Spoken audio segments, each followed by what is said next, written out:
मारवाड़ में हमेशा से ही पानी एक विकराल समस्या रही है।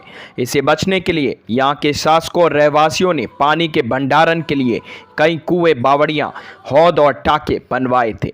ज़्यादातर बावड़ियाँ राजा, महाराजा, रानियों और पासवानों ने बनवाई थी। लेकिन क्या आप जानते हैं कि जोधपुर के एक ऐसे गांव में बावड़ी है जो खुद भूत ने बनवाई है? जी हाँ, इतिहास में इस बात का प्रमाण भी मिलता है। जोधपुर से चंपावत राजपूतों की एक शाखा विभाजित हो गई थी जो कापड़रा गांव में आकर बस गई। कुंवारे राजपूतों ने इस गांव के एक संत की तपस्या को बाधित किया था। उनके कुपित होने पर राजपूत युवाओं ने संत की बगीची भी उजाड़ दी। इससे संत ने क्रोधित होकर पूरे चंपावत राजपूतों को श्राप दे दिया। चंपावतों को श्राप मिला कि कापड़रा गांव में उनके वंशज जीवित नहीं रहेंगे। इस श्राप के भय से चंपावत राजपूतों ने कापड़रा गांव ही छोड़ दिया और एक दूसरी जगह आकर बस गए। इस गांव को उन्होंने रणसी नाम दिया। इससे रणसी गांव अस्तित्व में आया। हालांकि ये रणसी गांव अब भूत द्वारा बनाई गई बावड़ी और महल के लिए ज्यादा प्रसिद्ध है। लोग दूर दूर से इस गांव में बनी भूत बावड़ियां और महल देखने आते हैं। जोधपुर दरबार के मालदेव सिंह के यहाँ रणसी गांव के ठाकुर जय सिंह चंपावत ठाकुराई का काम देखते थे। एक दिन ठाकुर गणगौर मेले में जोधपुर के राजा के किसी काम के लिए जा रहे थे। रास्ते में चिड़ानी गांव स्थित लत्यानी नाड़ी में अपने घोड़े को पानी पिलाने के लिए रुके। उस समय रात काफी हो चुकी थी। ठाकुर का घोड़ा जब पानी पी रहा था तभी ठाकुर को वहां एक झाड़ी के पीछे कुछ हलचल महसूस हुई। गौर से देखने पर ठाकुर को वह कोई भूता आकृति मालूम हुई।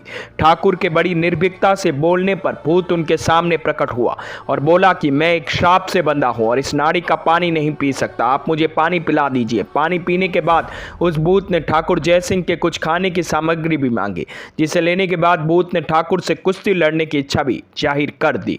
ठाकुर ने भूत की यह इच्छा सहर्ष स्वीकार भी कर ली। दोनों में कुश्ती हुई और ठाकुर जीत गए। जय सिंह ने भूत को अपने वश में कर लिया। भूत त्राई त्राई करने लग गया। उसने कहा, आप मुझे जाने दे, बदले में जो आप कहेंगे मैं करूंगा। ठाकुर ने अपने रणसी गांव में भूत को लोगों के लिए बावड़ियां और अपने लिए 7 खंडों का महल बनाने का निर्देश दिया। भूत ने इस काम के लिए हामी भरती, लेकिन उसमें से एक शर्त भी रखी, ये बात किसी और को पता न चले। साथ ही उसने यह भी कहा कि वो काम परोक्ष रूप से करेगा, जिससे ठाकुर जो भी निर्माण कराएंगे रात में भूत उसे 100 गुना अधिक बढ़ा देगा। ये राज यदि खुलेगा तो ठाकुर का काम भी रुक जाएगा। उसके बाद भूत उसे पूरा भी नहीं कर पाएंगे। ये बात विक्रम संवत 1600 की है, जब रणसी गांव में अनोखा निर्माण कार्य शुरू हुआ। निर्माण कार्य करने वाले मजदूर भी हैरान थे कि दिन में जो भी निर्माण कार्य करते अगले दिन वो कई गुना ज्यादा हो जाता। गांव के लोग भी इस चमत्कार को देखने आने लग गए। बावड़ी और महल बनाने का कार्य प्रगति पड़ता। एक दिन ठाकुर जय सिंह की पत्नी ने इस अनोखे कार्य के विस्तार के बारे में पूछा।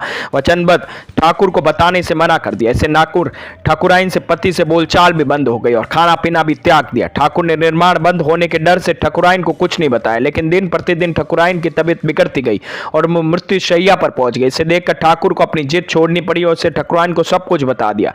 जैसे ये राज खुला, महल और बावड़ियों का कार्य तुरंत बंद हो गया। जो महल 7 खंडों का बनना था वो मात्र 2 खंडों का बनकर रह गया। बावड़ी करीब करीब पूरी बन चुकी थी, लेकिन उसकी एक दीवार अधूरी रह गई। राज खुलने के बाद ये दीवार भी नहीं बन पाई।